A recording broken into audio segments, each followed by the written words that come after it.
We also have to do ministry locally. But then I slowly started to realize I don't know if I actually do ministry locally, or how much I just say I do it locally, or how much mission do I actually do versus how much mission do I just talk about us needing to do. Like, how often do I really tell people about Jesus? And this exercise helped me realize I probably don't do it as much as I claim to do it, because I actually really don't know who lives around me. I worked in deaf ministry for many years. Both my parents are deaf, so I didn't really have a choice. I was born into it. American Sign Language was my first language. And I would often meet with churches and mission organizations, and I would just talk about deaf.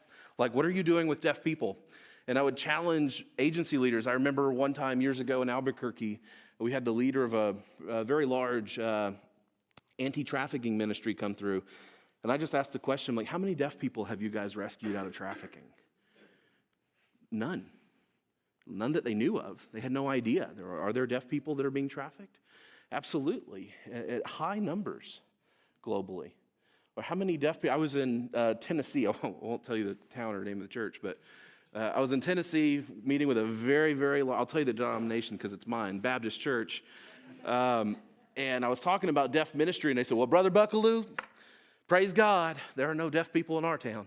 And I didn't know if he meant praise God we didn't have deaf people, or he was just saying, praise God, we don't need to figure that one out. And I said, oh, there are no deaf people here. And they were like, yep, there are no deaf people in our town.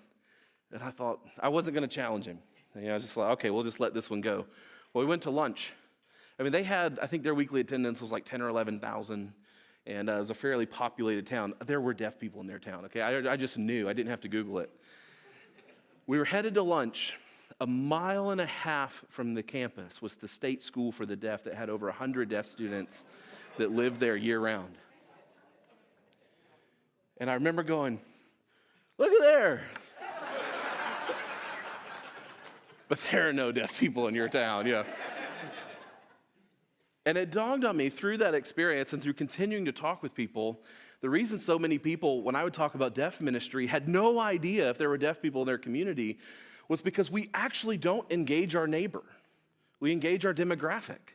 And it's gotten so much more insular with the development of social technologies and things where we can kind of just follow all the stuff we like to follow and engage all the people we like to engage with and block the people in neighborhood apps that we are tired of talking about stuff that we don't care about. And then all of a sudden we're engaged with the people we've chosen to engage with, and we have no idea who's on our block.